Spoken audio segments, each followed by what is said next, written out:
Good morning.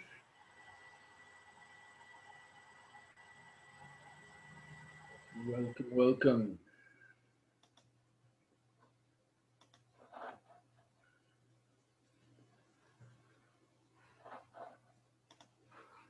Let's see here. All right. I got a homework question, Doug. Bet. Boy, Fire away. can we look at number 2 on 3.1 homework? I know it's really like the second question, but Tell me what it is. Let me write. Or is it something I've got to look up? I'm happy to do that. you might have to look it up because it's kind of, Oops, that was a mistake. there's a lot there. I guess I'm just struggling with like what we were doing in class yesterday and comparing it to what's on. Mm-hmm.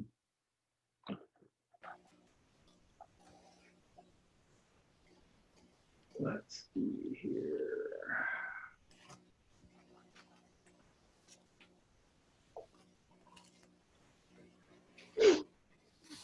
I'm not sure if it's how the homework is asking it. That's kind of throwing me off. Or what? Or I just don't get it at all. Yeah, so the first couple of questions are kind of what we did really not yesterday, but really the day before. So there's, let's see.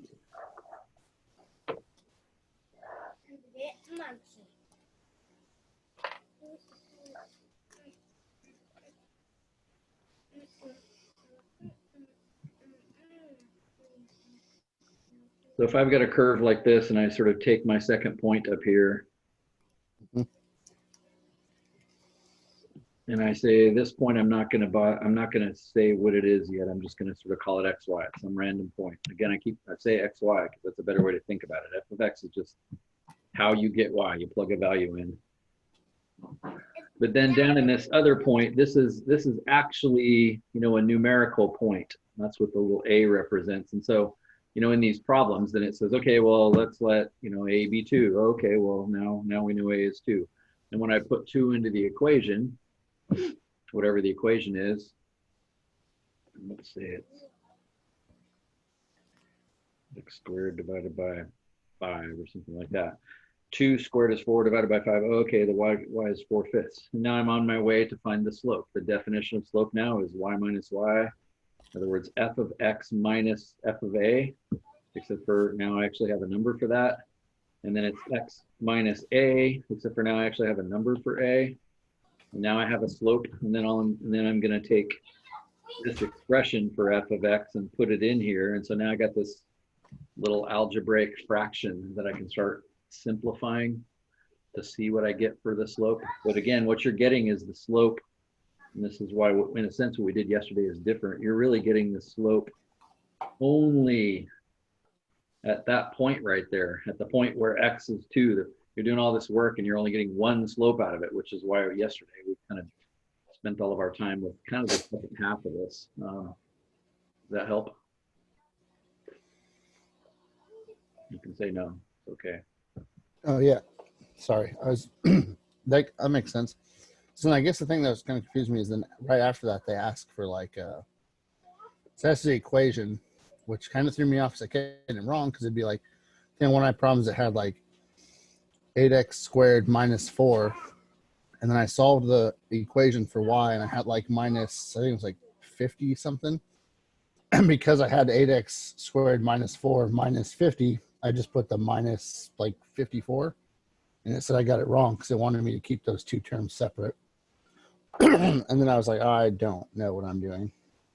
Yeah, so it is really good as kind of one other step. And we sort of ran out of time to talk about this yesterday, but when you get all done with this, let's say you find out as x gets really close to 2, let's say you find out the slope is 7. Well, if you're after this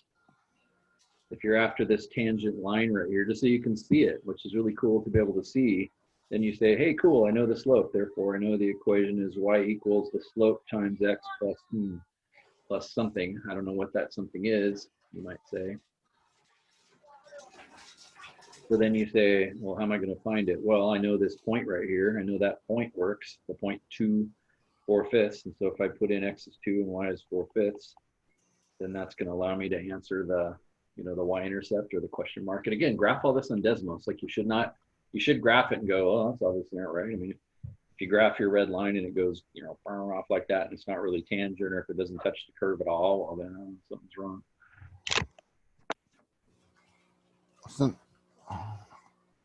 Daddy. But think about that a little bit while we're kind of talking today, but let's talk a little more specifically after class if you like about that. I have no problem with that. Yeah, that's probably best. I don't want to hold up everybody else. I want to strike a balance between those two things. Yeah, so the first two questions are kind of using, if you will, the old lousy method for finding the slope. And then, in a sense, the questions after that are all using kind of the better. Yeah, it seemed like the questions after that were using the derivative. It's just the first two were kind of throwing me off. Yeah, I get it. Okay, let's see. So you may have looked at the title. What we noticed yesterday, let me just give you an example. This is kind of a way to check your work, and maybe in some respects just to give you a chance to soak on this a little bit more so that you're taking it in. But you're actually looking at the derivative itself, because it gave us another function. In other words, we had, in a sense, and we'll play with this exact example in just a second, derivative as,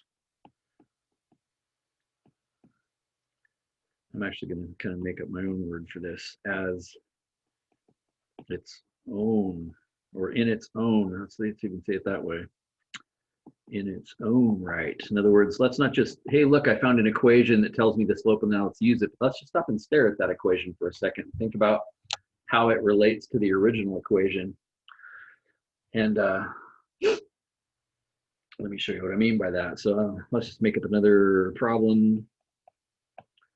So I will make up, again, to keep it simple to start with, and we'll let it get uglier here in a little bit, but to keep it simple, let's make up a really easy parabola. And I don't know if you've noticed this, but every time I give you a parabola, it's always x squared. It's never 5x squared or negative 1/3 x squared. I mean, there's things I can do to make this a little worse, and we'll get there later, but I keep kind of making it easy on you and just making it x squared. Your screen's falling a little bit behind there, Doug. We're not seeing anything. Me neither. How about now? That's better. Okay. Yeah, please interrupt. So we're sitting here with this and we say, okay, let's find the entire function, the derivative function, and let's stare, instead of just stopping, let's kind of stare at that thing a little bit. Before we do that though, let's go do something kind of interesting here. X squared minus 2x plus 7.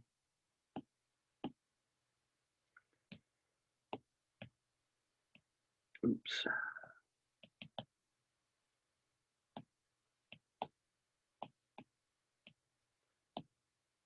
So there, we get our graph for free and we cheat. But let's even cheat a little bit more, and let's try to get the equation for the derivative of this, but let's not even do it the way we did it yesterday. Let's do it kind of in a sneaky, kind of a cool trick sort of way. And let's even use Desmos to kind of find some slopes for us. So I want to think about this derivative equation. And so I'm going to cheat in here and go in and say, well, what's f? Remember we said yesterday there's a cheat button in here, prime, f prime of, so I look at that green graph over there and I think, where do I want to know the slope? I don't know, let's go out to -2. Let's go to -2. What's the slope at -2? And notice I'm just kind of cheating to get the answer. In other words, it's -6. And again, can you look at the green graph and go, yeah, that makes sense? I mean, if it had said -7, I would have thought that made sense too. just some, largish negative number, right? So now what I'm going to do is actually graph that point. So at x is -6, comma, the slope was -6. So there's a black point down there, and it tells me, so the y coordinate of the black point, please slow down and process this, because this section can be really cool, but it can also be like, I don't get it.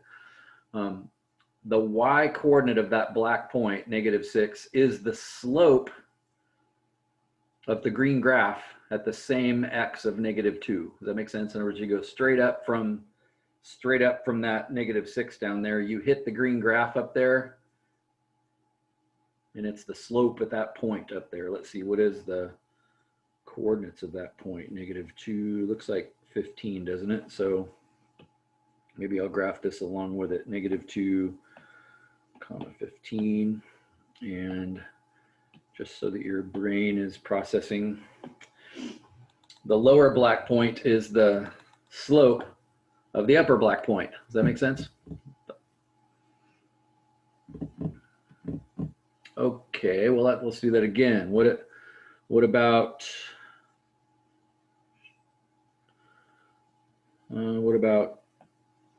well, let's just kind of go in order. What about -1?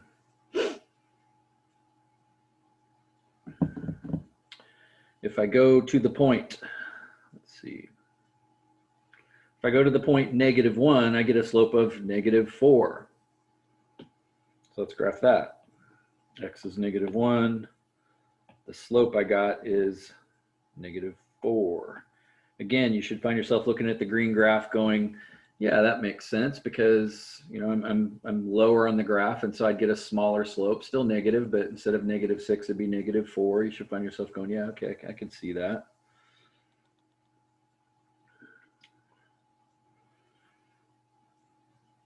Let's see how to make this make the most sense possible.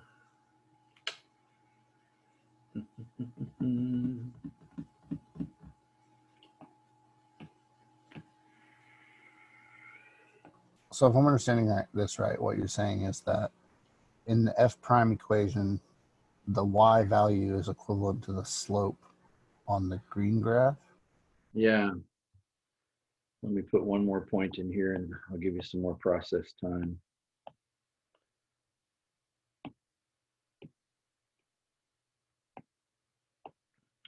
So I go to the two black points on the curve, x is -1, x is -2, and I land on the green graph.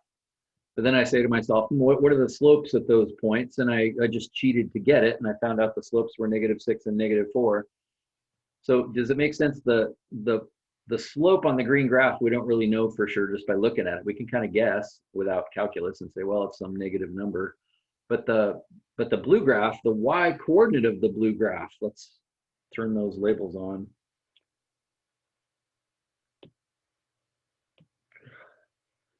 The y coordinate of the blue graph is the slope of the green graph. You with me there? Projector mode, let's leave that on. Do it again. You tell me this before we even get there. What if I go to an x value of 0? It looks like 0.7. If I go to the point 0.7, what would you estimate the slope to be there? You should be able to estimate it. Wouldn't that be no slope? I'm at 0.7 now. I didn't say the slope was 0. I'm at, and again, I'm changing the colors of these so at least we can talk about them. There, I'm at the point 0.7. That's just one point on the green graph. What would you say the slope is there? You can't know. You just got to guess. But your guess shouldn't be terrible. Looks like -2. it might be -3. Yeah, -2. -3, -2. Certainly negative. It looks a little steeper than -1. I'd agree with you. Maybe 2, -2. And so, of course, if we had the derivative equation of this graph, we'd be plugging in 0 into it to see what the graph gave us, right? I mean, that's what you're using the derivative equation for, is you're putting a value in for x, in this case 0, and you're seeing what the derivative equation pops out. And then it's literally the y coordinate of that equation that tells us the slope of the green one. Tells us the slope of the parabola. Again, I'm getting it by cheating up here for right now, just because I want to see if I can get you to visualize this okay. So it says, yeah, you guys are right. It's like -2, -3. It's actually -2. So on the derivative as a graph, and again, we don't know what the equation of that is, then 0, -2 would be a point on that graph. 0, -2. Just for clarity, I'm turning all of those blue.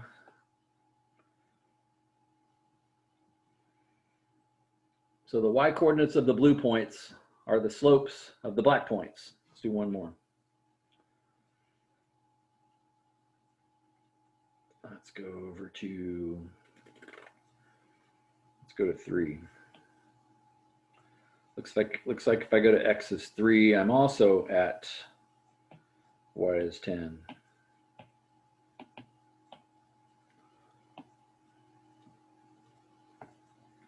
So I decided, hey, I'm interested in that point on the graph. Notice parabolas are symmetrical. You actually should be able to tell me the slope of this and get it exactly right.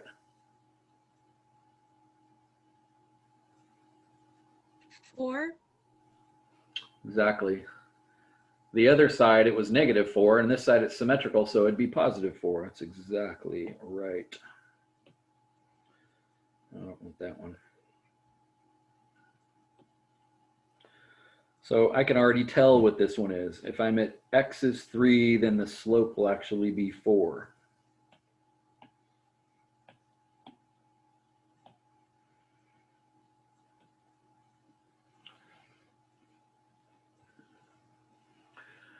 What do you notice about those 4 points? I could keep going, but what do you notice about those 4 points? They look linear. Yeah, they look linear. They look like they're lined up. And isn't that kind of what happened yesterday? Like when we took the derivative of a squared equation, didn't it give us a linear equation? It turns out it'll always kind of step down 1 degree. And so in a sense, this isn't surprising. The graph that defines the slopes, the blue graph that defines the slopes of the green graph. Now, the second thing I would argue is I bet you could actually tell me what the equation of that is. If you actually look at that right now and say, hey, that's a line. Can you tell me the equation of that line from those points? You should be able to see the y-intercept and you should be able to see the slope. Y equals 2x take away 2. Yeah, notice the slope. Pick any points you want. You're going up 2 and over 1, so the slope is 2, and then it crosses at -2. So without even kind of doing the math, does it make sense that f prime of x must be 2x minus 2? Does that make sense?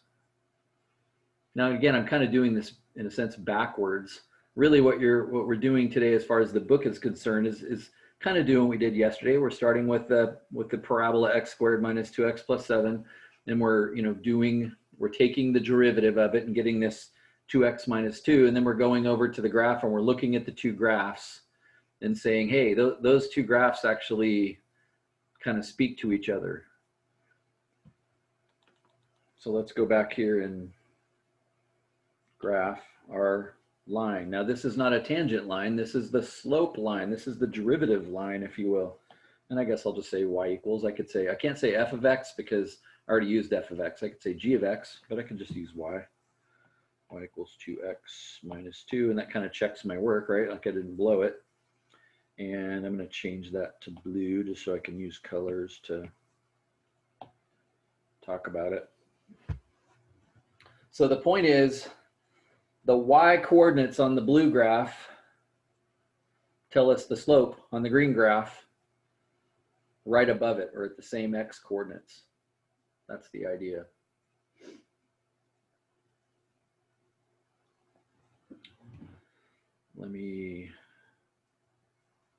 So you're saying we can use Desmos to cheat and find the f prime answer? Kind of, yeah. I mean, it easily. And you're not going to even want to do that because one of the things I want you to start looking at, because we're going to talk about it tomorrow, but you can actually, the jump from here to here, you got to look at a list of these to see it, and I'll show you a list of these tomorrow, but the jump from here to here, you can actually see a pattern right there and not even have to do this the long way. And so you won't even have to cheat on Desmos eventually, because you'll go, oh my God, that pattern is really beautiful. So this is one example of a function and its derivative that's sitting here. But if I had like 4 or 5 of these, I bet you would see the pattern, and that's what I'll do tomorrow. show you a list of them, and then ask if you can see the shortcut and not even have to do it. But what I want you to see today is just that there's a connection between these two graphs.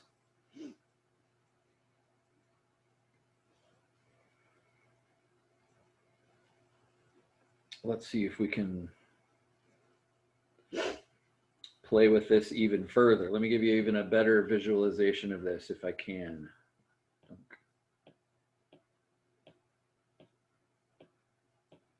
Using sliders. Okay, so there's the function in its graph. Let's make a point that slides along the green graph. This is so fun because I just did this with 4 points, but now let's do it with infinitely many points. So I'm going to pick, as mathematicians often do, I'm going to pick A, and right now we'll just start off with A equals 2. And so there's a slider. I can slide that around, and A can be anything I want now. But again, I want you to learn how to think algebraically and how to use Desmos a little better. I'd like that to be a point that slides along the parabola. And so that A value is going to be my X coordinate that slides along the parabola. So if that's my X, then can't I graph that point by saying A? And then in order to get whatever A I'm at, notice I'm at 1.2 right now, as we've said before, don't you just put 1.2 in for X to see what Y is on the green graph? So I can cheat and just let Desmos or let the calculator kind of do that for me.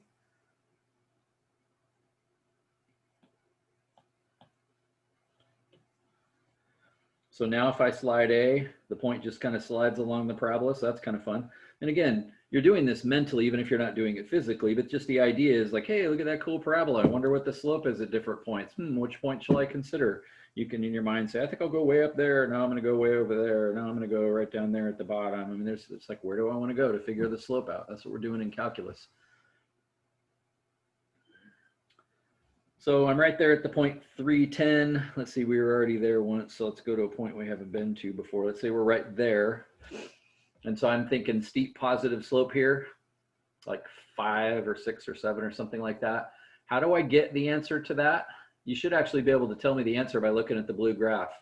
What's the slope at that point if you use the blue graph to tell you? 6. 6. Is that true? Well, let me do something that will help you. I'm going to graph the line X equals A. What does that do? You see how it allows you to go down and see where you are on the blue graph? Isn't the Y coordinate of the blue graph 6? Like, isn't the Y coordinate of the blue graph telling you the slope of the green graph? Yep. So 6 is exactly right.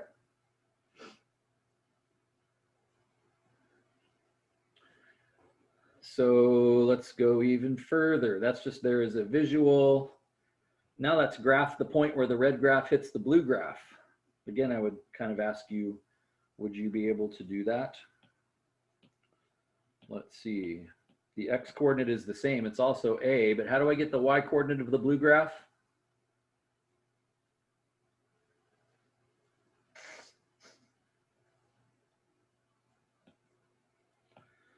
Well, notice I got to plug it into 2x minus 2. Does that make sense? So because I made the equation of the line y equals, does it make sense there's not an easy way for me to cheat here now? I could just say 2 times a minus 2. That would work. 2 times a. Since that is the equation, it's like it just forced me to type it. You change that to g of x instead. G of x equals 2x minus 2, and then put that in there. Nice job. And the reason I did this on purpose, because that's why function notation is cool. Do you see what I'm saying? You just have to get used to seeing it. But if I had used function notation, and I can't use f of x again, but if I used g of x, then down here I could have just said g of a. Does that make sense? And I wouldn't have had to type it twice. This is why function notation is kind of cool. This is what it does. Now I think you're in a position to totally see this really good. So now I say, let's slide to some other points. Hey, I'm right there. Notice I'm at some random point. I'm at X is 2.5. That's how you determine where you are. You pick X. As soon as you pick X, the functions automatically tell you what you need. The green function tells you the Y coordinate that you're at on the green graph on the parabola, which is interesting to know. But then the blue graph, the Y coordinate of a blue graph tells you the slope of the green graph. So the graphs are connected, I guess, is what I'm saying. Yesterday, we just said, hey, look, we found a function. Awesome. And that's great. That's awesome. That's really cool. You have a function that'll tell you the slope now.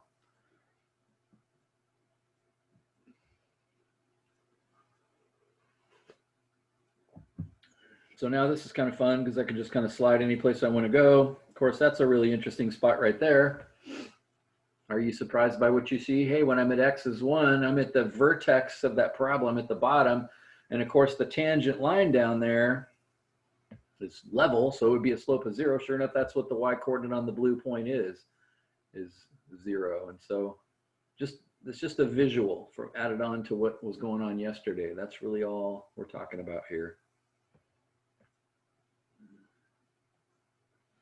And with Desmos, you can type the point because a lot of times it's hard to slide it to the correct point. You can type the point if you want to and be exactly where you want to be.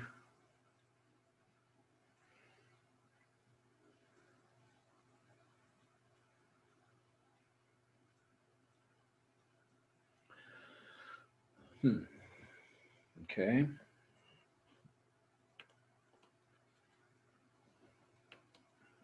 Just throw that in the notes real quick and then let's take it up a notch.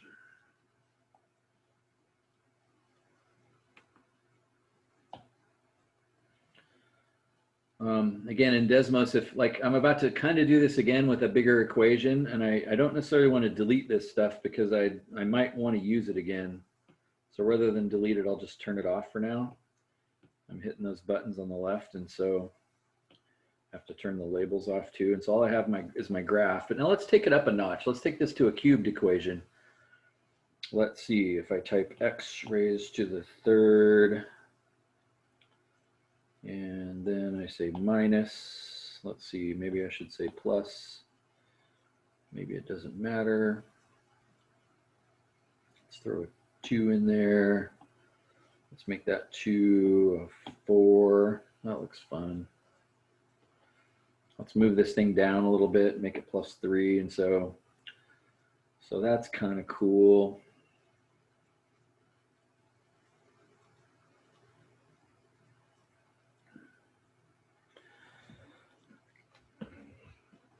Now let's see, I still would like a point to slide along this graph, just like I did before. Well, notice I don't have to remake this. I can just turn that back on. Let me have you back. Does it make sense? This, I didn't have to remake it. That slides along the graph. I didn't have to, so it's a good thing I didn't erase all that stuff, right? I didn't think about that ahead of time, but it's like, hey, good, I don't have to rewrite all that. So let's just go to a couple places here, and I'd like you to take some educated guesses at this. Like you're going to be guessing at the slope, but let's just take an educated guess. And I don't know the answer to these questions either. So, but I don't want to stop at weird x's like negative 1.3. I'd like to at least get to whole numbers. And so, I don't know. You tell me. What do you think the slope is right there? And I'm there on the graph.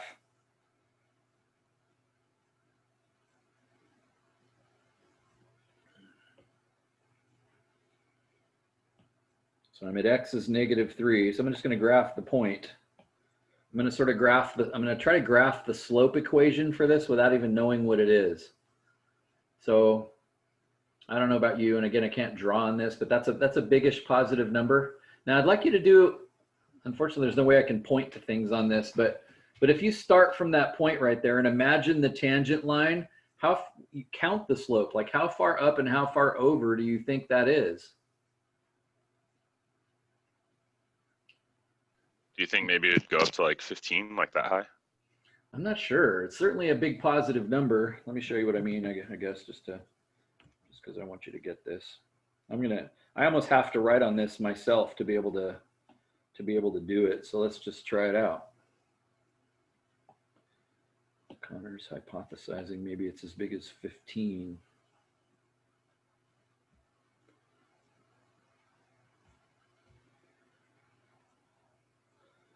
So I'm saying this, if I come over to this graph, I'll pick a different color.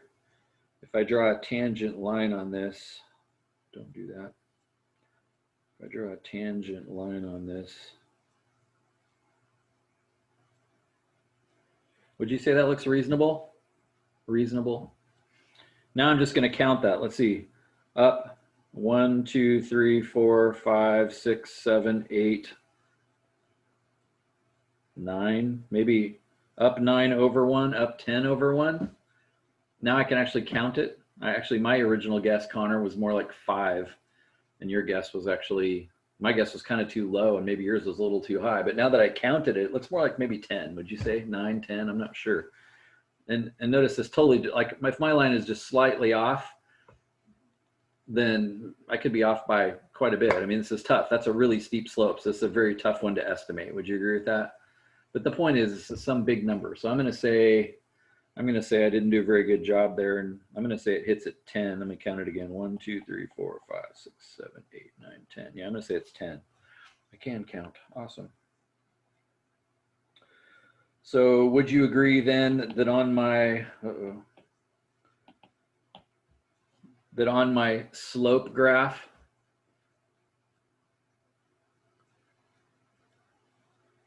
negative 310 would be on my slope graph?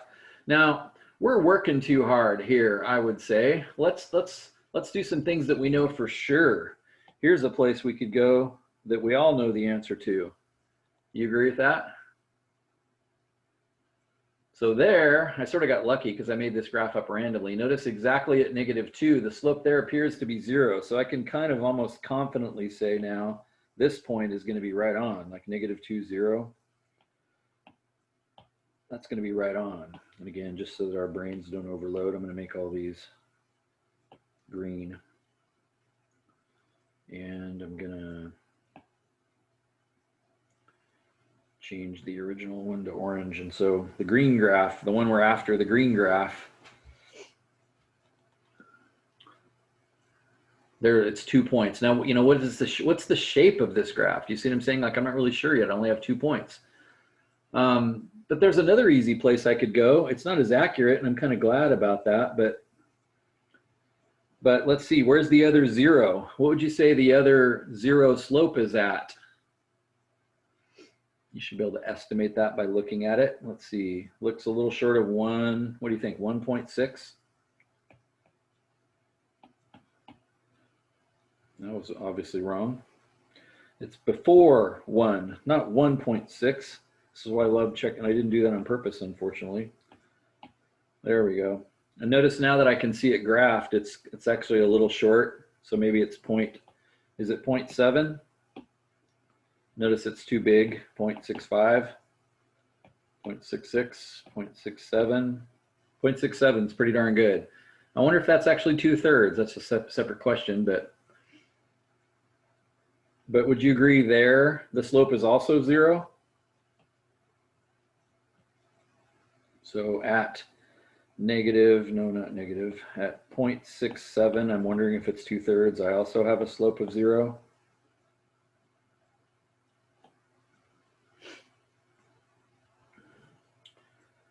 So if we're hunting for this green graph here, does it make sense we now have evidence that the green graph is not aligned? Those 3 points are on the green graph and it's not aligned now. Now I know that for sure.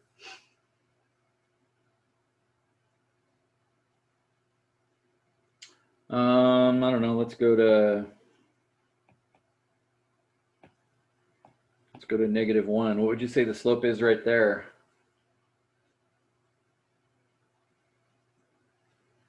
I would say it's probably between those two dots, maybe. Yeah, I mean, actually the number, what would you say the number is for the slope right there?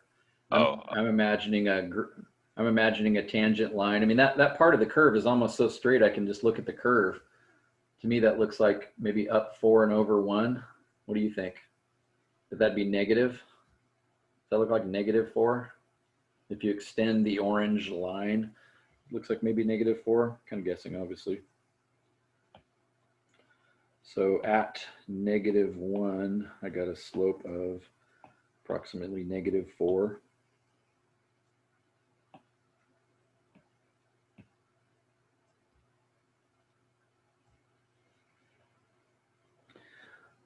Any idea what this graph might be? Parabola. Yeah, yesterday when we took a cubed equation, we did one example yesterday, and we remember how long it was. It was like really terrifying algebraically. We got a parabola for this, and I'm gonna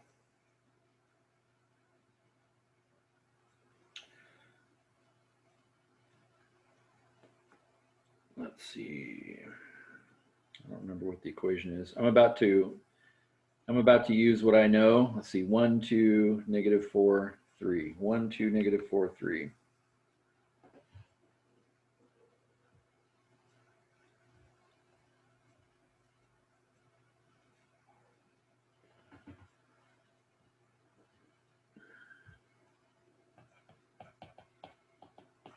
One, 2, -4, 3. That was our equation. Because of the shortcut I'm teaching you tomorrow, I can stare at that and write down the derivative. There it is. Again, I want to challenge you to think like, how did I just do that? But notice I just skipped all that nonsense we did yesterday. So you begin thinking about that. If you see it, please don't say it yet. Like, give other people time to think about it. I'd like as many people to kind of get this shortcut as possible. But now I'm going to go back and graph that 3, 4, -4. If we were to actually graph accurately what we were just guessing,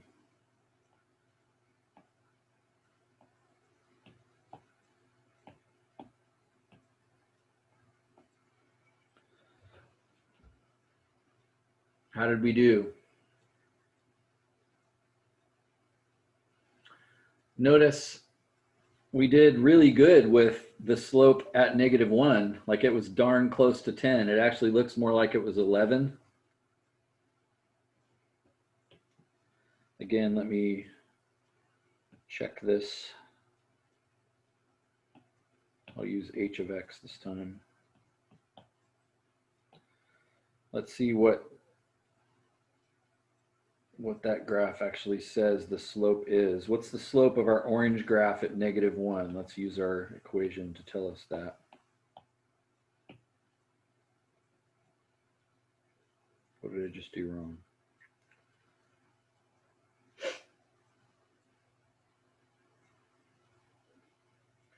Yeah, so we said it was -4 when apparently it was actually -5. Or what about out there at -3? We said at -3 it was 10, but it was actually 11. You see how we were close? The point is I can almost make the graph of these two just by looking at them, if you will. Let's play with that a little bit.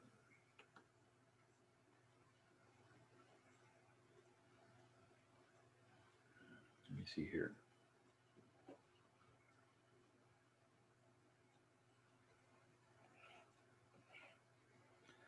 Let's say I had a cubed equation that looked something like this. And let's just kind of eyeball it. Except go a little faster, maybe not quite so accurate. Would you agree right here, the slope is certainly 0, and right there, the slope is certainly 0? So I know the graph looks like that. Let's see, what's true about all the slopes over here? What's true about all those slopes? They're all positive. They're all positive. And actually they get bigger and bigger and bigger and bigger as I move along there. Does that make sense? They're all positive. And they get larger and larger and larger. Well, that means the y coordinate of our derivative graph would have to be positive over here. So does it make sense? Well, we'll talk about this in a second. What do you notice about all these slopes? Well, those are all negative. And would you agree this is small negative? This is small negative, but right about here, that's the biggest negative you'd possibly get. Isn't it getting steeper and steeper and steeper till here? And then it gradually levels out again. Mathematicians would say that point is an inflection point. That's the steepest negative spot there is. So that would be the biggest negative value. So maybe that's down here somewhere. And then over here, isn't the slope positive again? And here it's small positive, but then it just gets bigger and bigger and bigger positive as I move down. Can you see, if you will, the parabola forming just from that discussion alone? In the sense that, I mean, aren't we said over here, kind of to the right of this point, all the slopes were positive. Well, isn't this graph all positive over there? We said in here, isn't the slope negative? Well, aren't all these negative values for that parabola over there? And we said over here, the slope is positive, and so aren't all these positive over here? The point is, can you see the parabola forming? You can actually look at two graphs and actually see that they're related to each other by slope. The slope of the red graph is defined by the y coordinates of the green graph. That's the idea. Is there any benefit to the red graph to find the derivative with the green graph? No, in other words, you know, what if you went one step further and said, now what's the slope of the green graph? So there is a reason to do that, well, that's not true. There is some benefit to that. Yeah, I think it would probably confuse you if I talked about that right now. But later on, we're going to talk about using the derivative to actually make a decent graph. And so we'll actually go into that. For now, I would say this point right here is particularly helpful on the parabola because it's the minimum, and that minimum would occur on the red graph at the inflection point where it transitioned from being, well, I guess you could say concave down to concave up. That's like that's the switch between the two kind of halves of that cubed graph.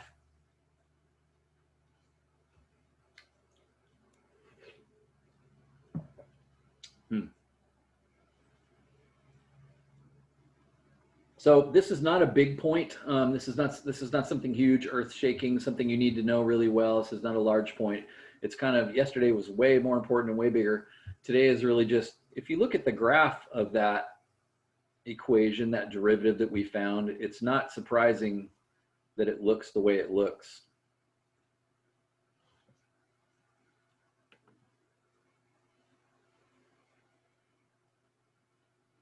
Let's see.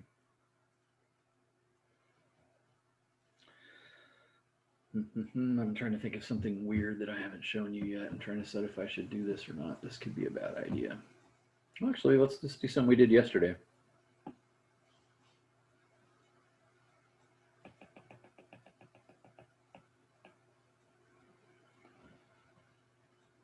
Hey, there's a square root button. I never saw that before.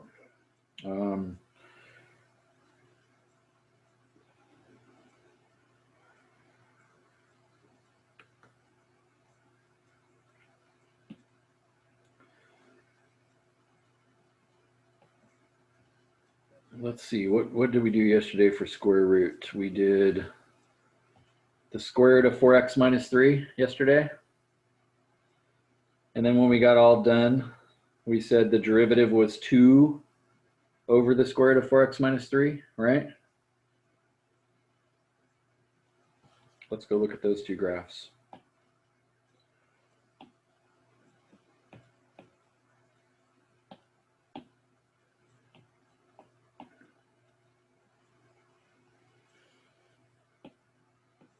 Just to dial down the ridiculous amount of noise on this page, I'm going to erase all this other stuff.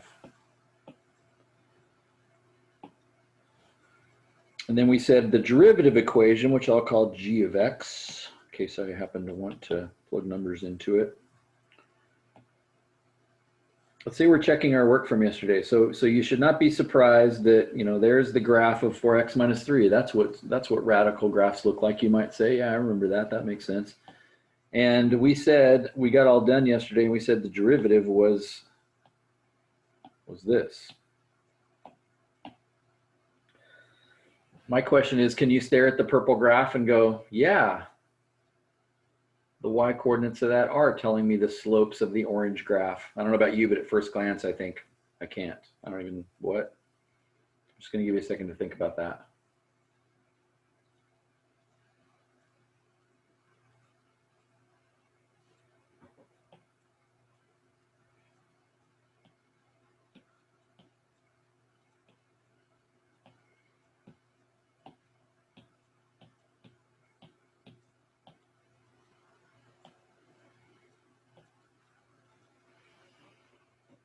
What would you say? So I'm on the orange graph and I'm saying, I wonder what the slope is right there on the orange graph.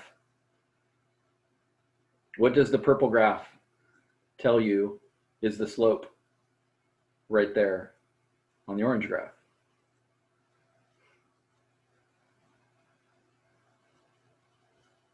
Very steep. Let's actually make it answer it for us. Let's make Desmos answer it.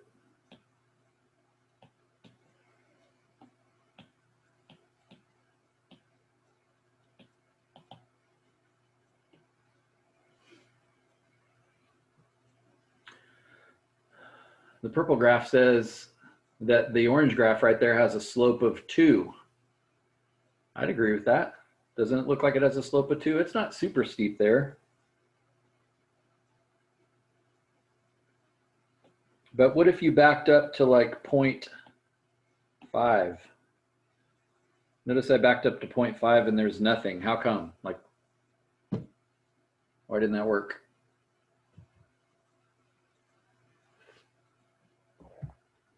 Because that's where it basically begins.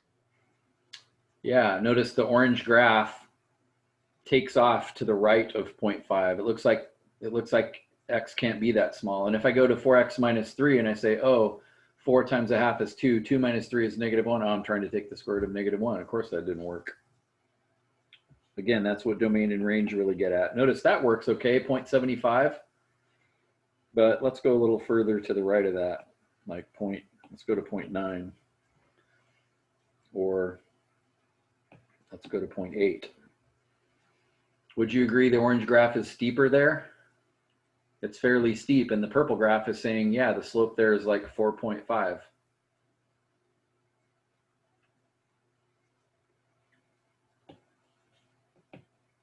What if I go out to 2?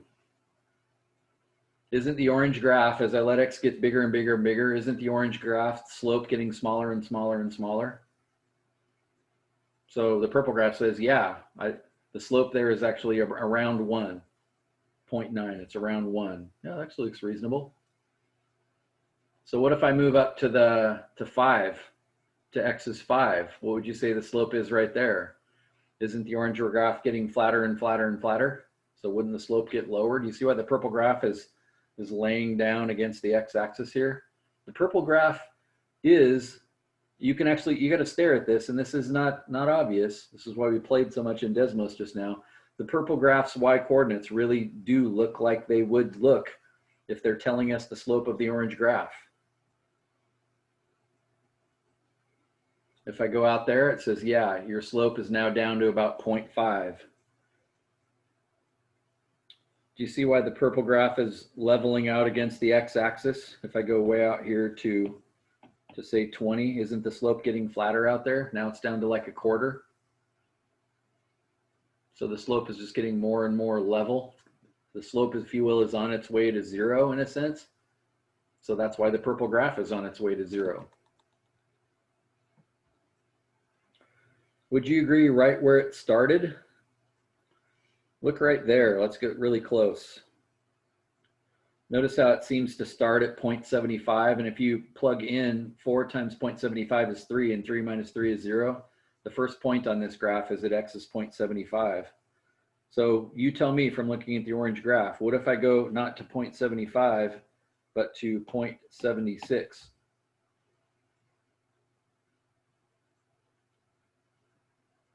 Or even closer, what if I go to 0.755? Isn't the slope there really big? I mean, that's a steep slope. We're talking like 20 or something, right?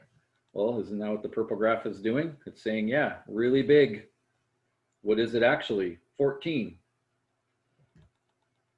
That's why the purple graph is going off to, well, kind of off to infinity right there, because this orange graph starts out really steep. And if I go even lower, like to 0.5758 or 756, now it's even steeper. Turns out that if you went to 0.575, like here,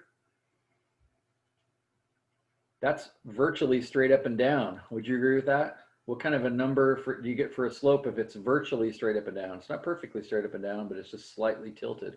You're gonna have a massive number here. It's gonna be like 50. The slope is 50 or 80. I have no idea what it is.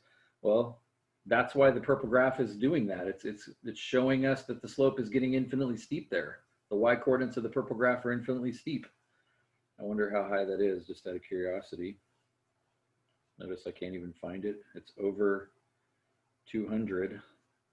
There it is. It's 316. That's its slope right there. Never would have guessed that, right? I mean, that's why the equations are kind of cool. The point of this is, though, these graphs are related. If you stare at it a little bit, you could actually say, yeah, actually that purple graph really is, it must be right. We must have got it right yesterday. Let's try this quickly again with the other example we did yesterday.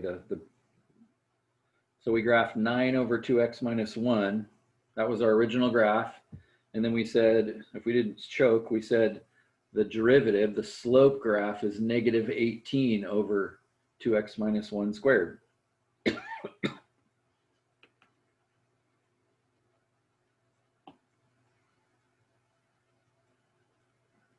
don't know what just happened.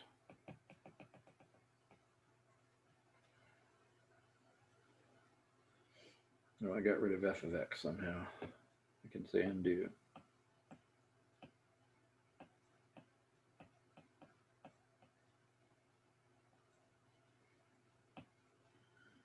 It's real easy. It's real easy to kind of accidentally hit that x over there, which gets rid of it, which is what I just did. That's going to happen to you, so I'm glad that just happened to me. Idiot.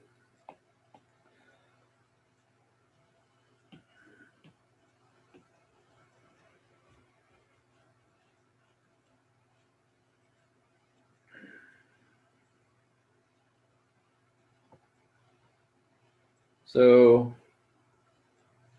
there's the graph, and you should kind of already have expected that. But again, I want you to stare at that for a second and say, what do you notice about the slopes? Again, I want to put a point on there.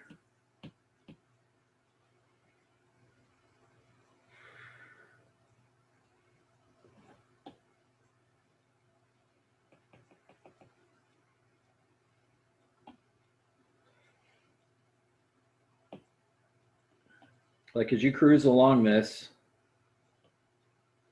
as you cruise along that, what would you say the slopes are? What's the slope up there? What kind of a number is that?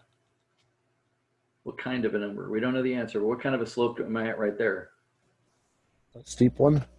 Big one and negative. Do you see this negative? Big negative number. So the graph of the answer, the derivative of this, is gonna have a y coordinate that's a big negative number.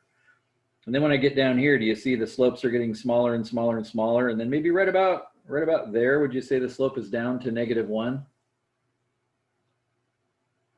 And now the slope continues to be negative. It's negative the whole time over there, except for now it's really small, like -1/4 or something like that. Does that make sense?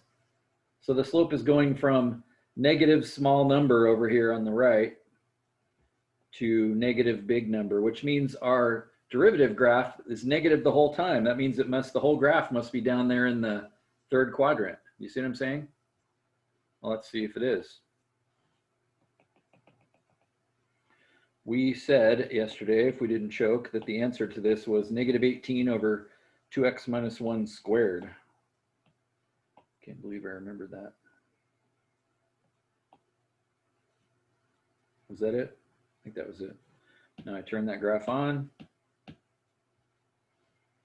Notice, do you agree that that purple graph is indeed what it sort of should be? This is hard to visualize though, isn't it?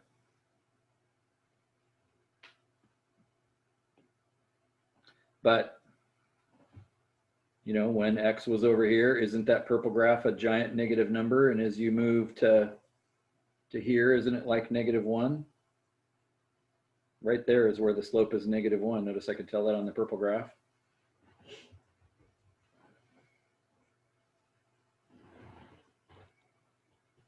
That other side looked kind of wonky though, didn't it? Yeah. Stare at that for a second. I could sort of knock at my door.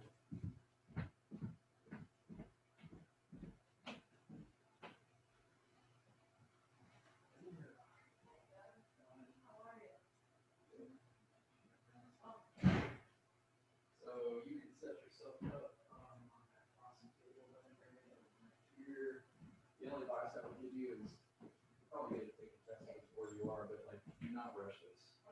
Like go through and like if you see two answers that don't work, mark them out. I'm not sure the other ones, skip it and move on. What do you think? Does that actually make sense to you after all? Do you find yourself going, yeah, that's what it would look like?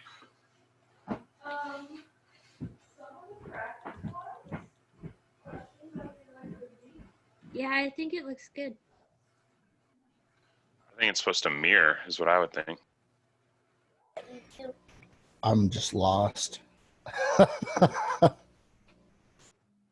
So it's basically supposed to be like the opposite of the orange graph. So as the orange graph goes up to 5, it should be like -5. So if we jump over to -5, shouldn't it be +5? So it shouldn't that like, it should basically like act like that thing is turned a little bit, is what I thought. So would you agree that the orange graph still has a negative slope over there? Everywhere? I mean, it does. I mean, because if you think about it, it's going from, if you look at just the y values alone, the orange graph is decreasing. Yeah, it's kind of weird, but that orange graph actually doesn't have any positive slopes. No matter where you go, the slope is always negative. That's kind of weird. Therefore, the whole purple graph is below the x-axis because the y coordinates of the purple graph are all negative. And so it's almost like those two purple graphs are mirror images of each other because the orange graphs are mirror images. And so it's like the slopes are the same. And so again, don't you find yourself going, oh, that was a surprise? Like this takes concentration. And again, cut yourself some slack. This isn't a super important idea, but the point is that this is a way to check your work. I mean, I think we have better ways in our culture, but this is kind of why this section exists. It isn't in every calculus book on this section. I think it's kind of cool to play with a little bit. This is the kind of section though that you're probably not going to see on the test. It's kind of a weird thing to test over. You know, how do I say what's the slope? You know, you have to estimate a little bit. And as far as checking your work, if I graph these to say, oh yeah, the graphs check, I know I know I got it right now. I still find I can't really do that. It makes sense, but it's just kind of hard to check. That's the idea of this section. Like, let's take a look at the derivative we get as its own function, and you know, stare at that a little bit and realize that its y values are telling me the slopes of the original graph. And so, you know, there's a billion slopes on the orange graph, and so if we actually graph the purple one, the derivative graph, it would make sense it has a billion y coordinates too to tell me the slopes of all the places on the orange graph. And so that's just kind of interesting. Don't make this more complicated than it needs to be. Let's see.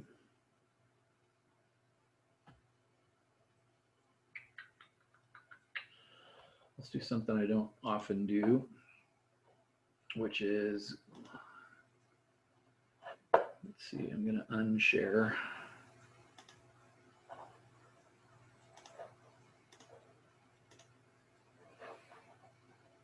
I'm going to go into the My Open Math assignment here. Oh, actually, incidentally, since I'm here really quick, I'm going to go here too. So I sent you guys an email yesterday about this quiz. So this is no different than before. I'm just giving you a little bit of advice here as to how to scan it back to me. And the quiz is still the same. Like if you printed it yesterday and started working on it, good for you. That's totally fine. But see this little arrow up here? I don't know if you guys see the same things I see, but if you click that arrow, notice how here's the place. If you get the file that you've scanned onto your computer, then you say to upload it back to me, you say choose the file, and you know, then it'll take you to your computer like it always does. Go find it and then attach it, and then send it back to me.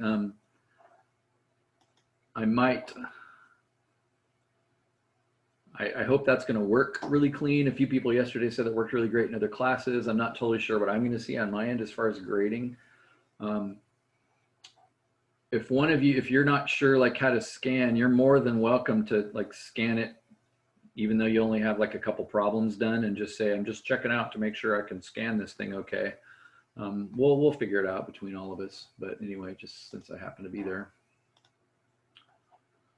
So let's see.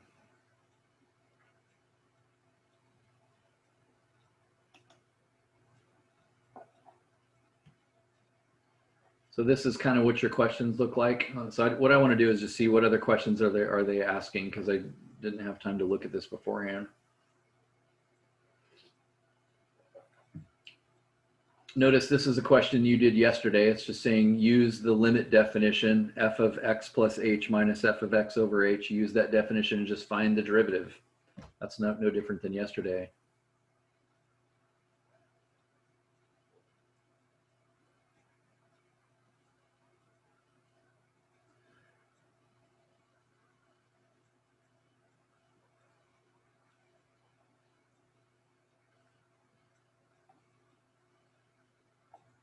So in a sense, more practice. Now let's take a look at these. There are places where derivatives kind of break. Derivatives are broken. And this is kind of a lame example because there's actually a hole in the graph. But notice up here, that's kind of weird too. Like there's like a peak in the mountain. We got to talk about that a little bit. And notice the same thing's true over here. This is kind of a weird example, but there's like a point, a sharp point right there. We got to talk about that. In a sense, what we just talked about is kind of allowing you to answer this question. So let's just stare at this for a second and see if you now can make some progress with this. So here's this function. Notice it looks like a cubed equation, but we don't know what the equation is. We just see that it's cubed. But can you stare at that and determine some slopes? Notice down here they're just simply saying, could you find a list of x's and slopes? In other words, can you look up here and see, hey, these are big positive slopes up here, and right in here is a zero slope, and these are negative slopes, and this is a zero slope, and here's positive slopes. And could you figure out which one of those would represent the ordered pairs? That's what we did when we started this class. Can you figure out which one of those would represent the slope, even though you don't know what the equation is? So you have no way of cheating here and actually knowing what the right answer is. The point is just, can you stare at the blue graph and kind of tell what the slopes would be, and then look at a list of ordered pairs that would come from the derivative, even though you don't know what it is. That's kind of the biggest takeaway from this section. Let's see. So let's go back and talk about kind of those. I don't consider this super important, but let's take a look at it. And then we'll be done. Let's see.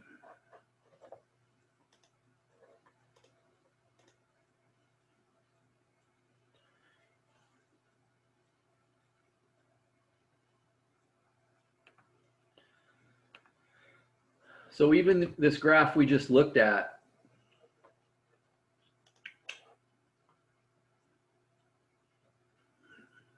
I'm going to go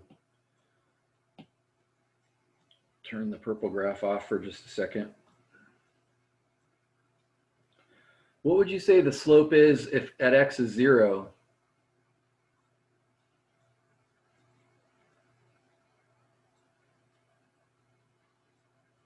Well, notice that exists. X is 0. Looks like 0, -9 is a point on the graph. Isn't that slope a big negative number? I can tell that. But do you agree that there's an asymptote in this graph? There's like a hole there. There's a vertical line that doesn't exist. There's numbers I can't pick. Well, look at the equation for the orange graph. What can x not be?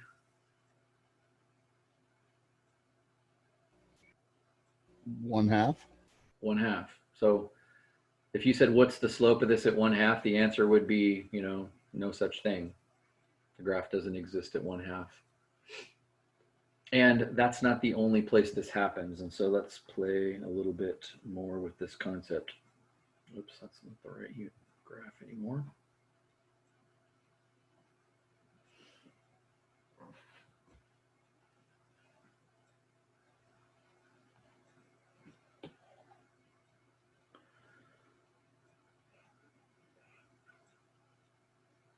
So this is a theoretical thing that at least you'd like to have some idea of.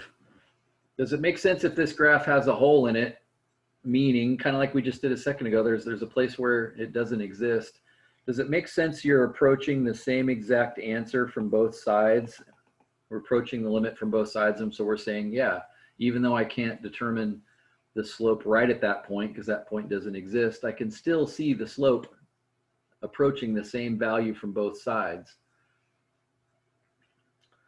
So what happens then if your graph does something like this? There's a name for this. Anytime there's a sharp point, and it doesn't even really have to be sharp, just any point or any point, even that's not a sharp point, but it's still a point. Usually graphs are smooth and continuous. Anytime they make changes, they always do it smoothly. And anytime you graph an equation, that's the kind of thing you're going to get most of the time. You probably never even seen a graph that looks like this before. But what's the slope right there? What's the slope right there at that cusp? Well, would you agree that if you get close to that point from this side, what kind of slopes are you getting here? This is really the big takeaway for today. Large positive slopes. You should just see them getting larger and larger and larger positively, right? What happens over here though, if you approach it from this side?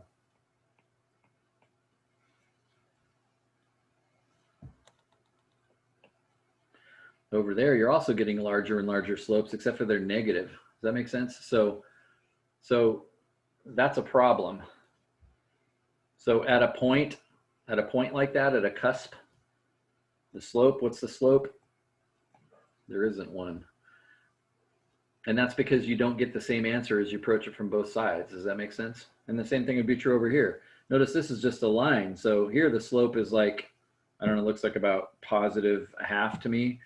What's the slope? Positive a half, positive a half, positive a half, positive a half, you know, and then you get right to that point. But then it's like, well, what is the slope of that point? Well, over here, the slopes are negative 1/2. And so they meet up there. So what's the slope at that point? Is it positive 1/2 or negative 1/2? Well, that's why there's no answer. So the slope there, m equals no such animal. So anytime it comes to a point, you see the kind of the conundrum again. That's just, I don't want you not to know that, but this is a kind of an irrelevant technicality. It just comes up, well, almost never. That's the idea. What about this graph?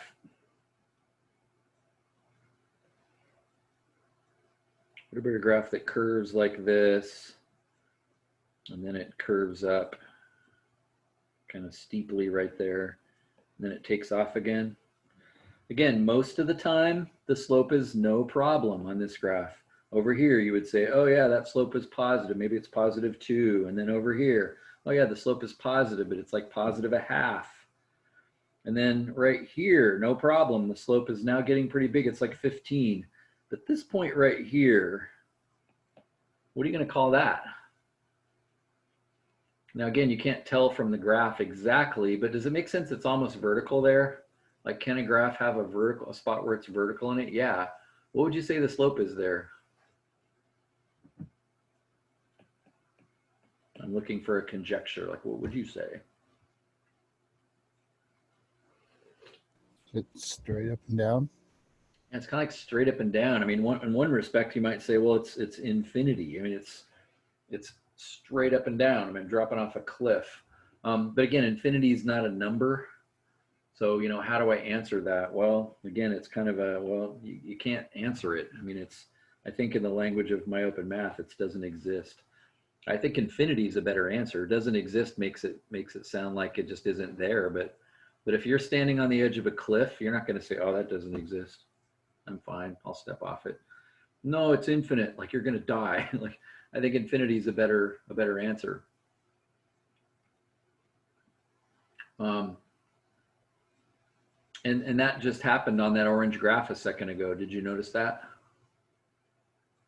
I mean, that graph was actually, I mean, it didn't actually make it to vertical, but it was getting extremely steep. Let me give you just a quick numerical example of this, because this is something we actually get to do in calculus that other classes don't. When you're in an algebra class, if somebody asks you what's 5 divided by 0, you say doesn't exist. And that's fine, that's true, but that's actually not a very good way of understanding it. Have you ever thought about what division really is? If I have $10 and I decide to divide that among, let's see, let me think about how I want to do this. Among two people, $10 divided by two people is $5 for each person, right? But what if I have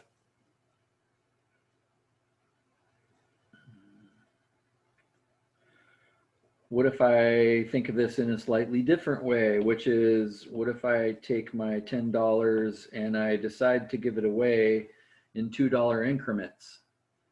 The answer is still 5, but now it's like 5 people. Does it make sense if you had $2 or $5, $10, and you gave $2 away and $2 away and $2 away? Hey, I can give it to 5 people. What if you said, I think I'll give it away in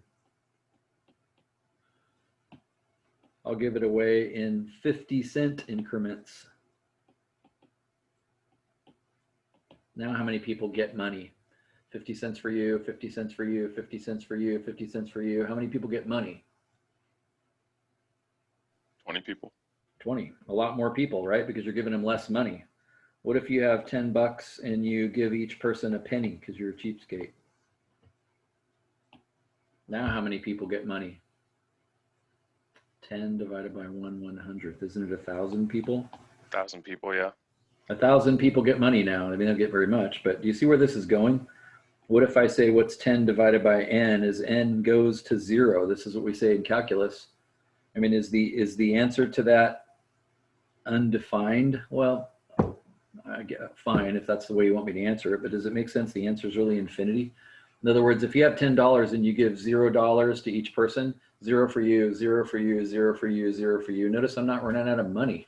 So if I give each person 0, I can actually give infinitely many people money because I never run out of money. So, you know, fine, if my open math wants me to answer this as does not exist right there, I get it, because infinity is not a number, but an infinity is a better answer for the slope right there, isn't it? It's infinitely steep. So in a sense, what I want you to do today then with that assignment, you notice there was in a sense a lot of practice mixed into that, is graph both of them and kind of look at the two graphs and kind of use that as a way to kind of check your work. As I said, it's not the best, it's not super necessary to do that, but stare at that a little bit, kind of see if you can make sense of that. Make sense that the two graphs actually are, you know, talking to each other. They're speaking the same language. The derivative graph matches the original graph.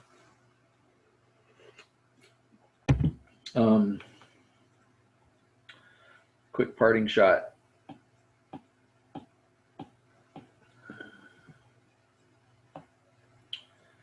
Y equals x raised to the 1/3 power. The cube root of x, that's something we got to know how to take the derivative of later in this class. Does it make sense? Most of the time that just has interesting slopes, but what do you notice right at 0? What's the slope right there at 0? Infinity. It's infinitely steep right there. Now, is it still infinitely steep if you step away from 0? It's not, it's just huge. But right at 0, it appears to be infinitely steep. So again, that's just kind of a conundrum here. What are you going to do with that? You probably have never seen this graph before. Oh man, there's even a symbol for it. I had no idea that that existed. No, that's not how you do it. You hit this first, hit it second. Have you ever seen the graph of the absolute value of x? Again, the answer to that is maybe once, but not very much. Notice the absolute value of x is actually just a straight line. I just changed it to zoom square because I screwed up the proportions of the screen. But notice the slope of that over on the right side in the first quadrant is just always 1. It's not curving, and so it's not very interesting. The slope over there is 1, but then the slope over on the left side of the graph in the second quadrant is -1. And so what's the slope at 0? Do you see the conundrum? Is it 1 or is it -1? Well, it's no answer. I mean, that's That's kind of the idea. There isn't a slope there, just a technicality, not that big a deal.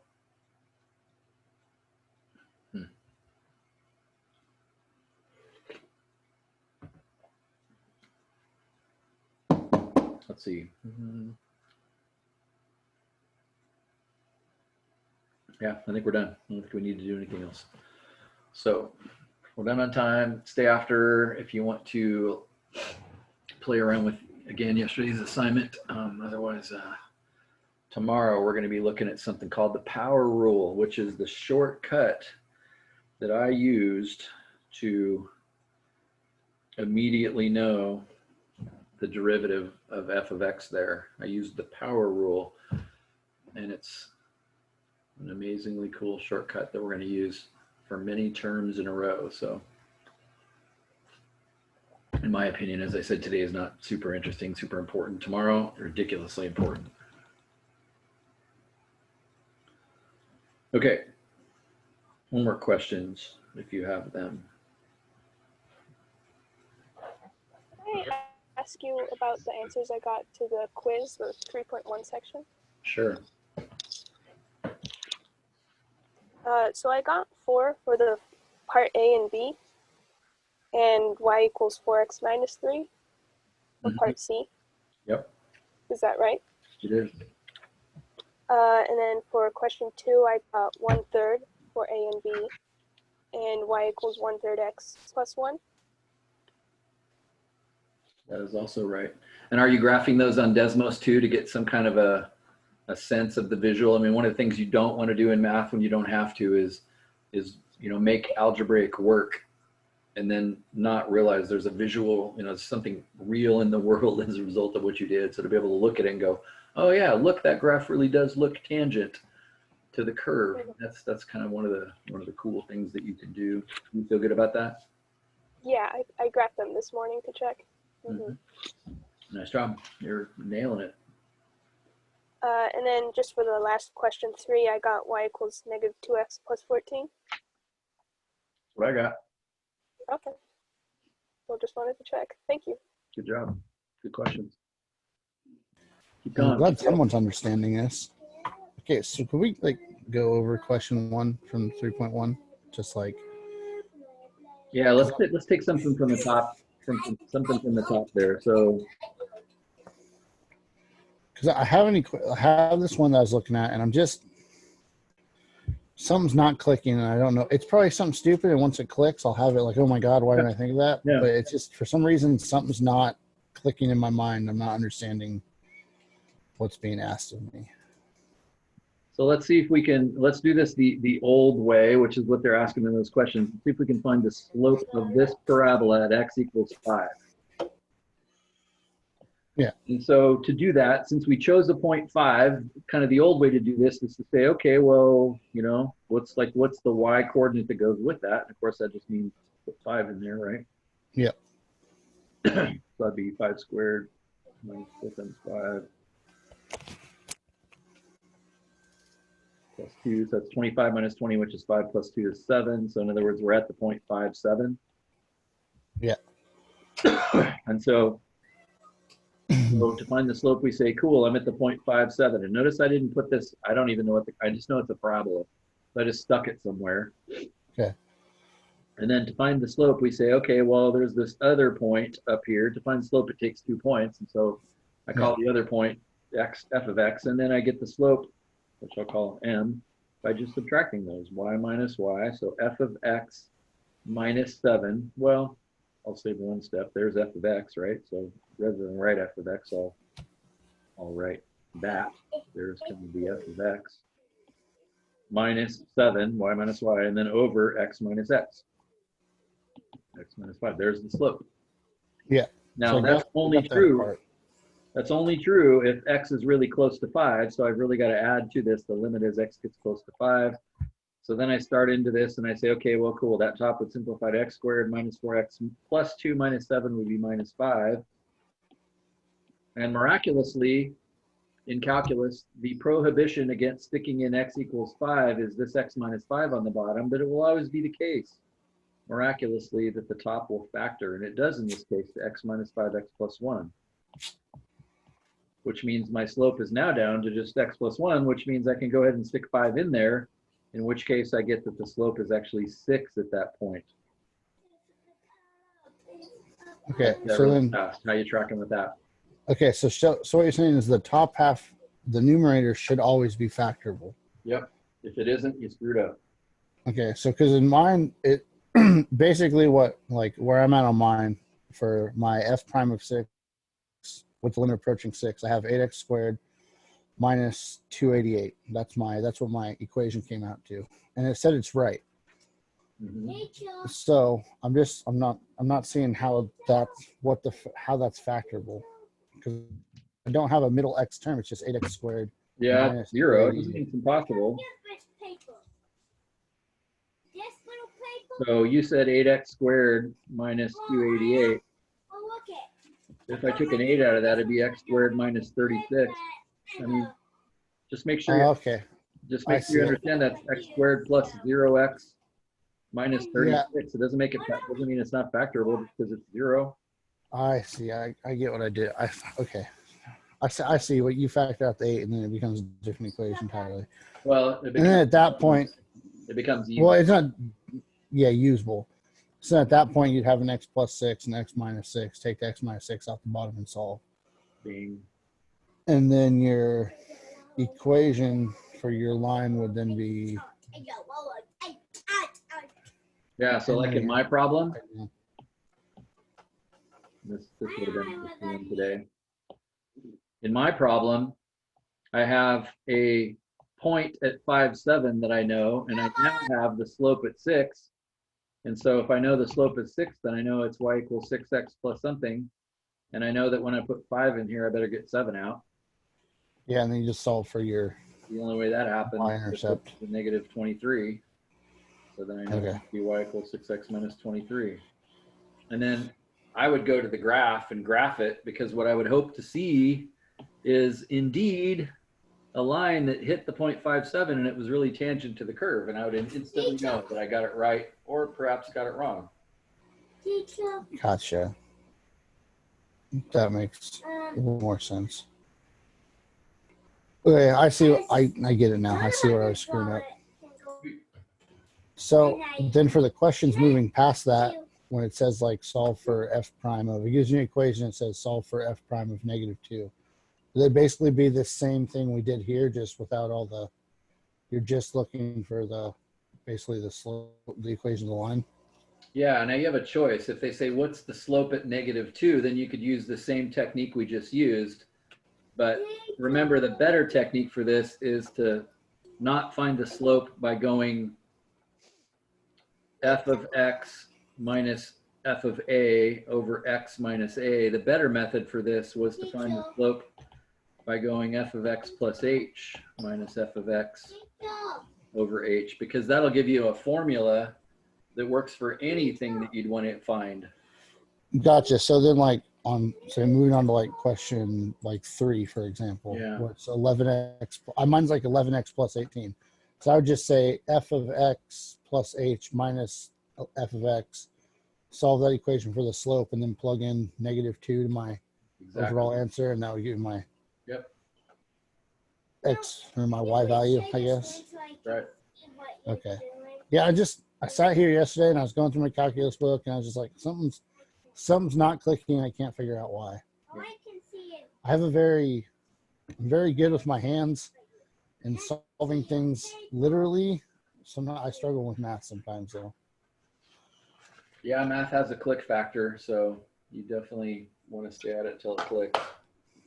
Well, that's why at the beginning of class, I'm like, I don't want to take up everybody's time, but No, that's why the timing of this class works out as good as it does. I just wanted to make sure, because I mean, up to now, I've been following along pretty well. Some of the language is the symbols and language kind of throw me off a little bit. Exactly. Yeah, it's a language. Okay. All right. All right. Well- Well, the good thing is we're going to practice this, a lot more. Like we're going to be doing this quite a bit over the first number of days here. So, you're going to have a chance to practice until you feel pretty good about it. That's good. I mean, that's the thing is, like you said, I've always, like, anybody who had A and B in algebra. Like I've always had A's and B's in algebra. It's like the algebra stuff makes sense to me. I'm just sometimes something just doesn't. Silly things. It's always the easy things that screw me up. That's what learning is. So nothing wrong with that. All right. Well, thanks for staying around, Doug. Help me out. Sounds good. See you later. You too. Have a good one.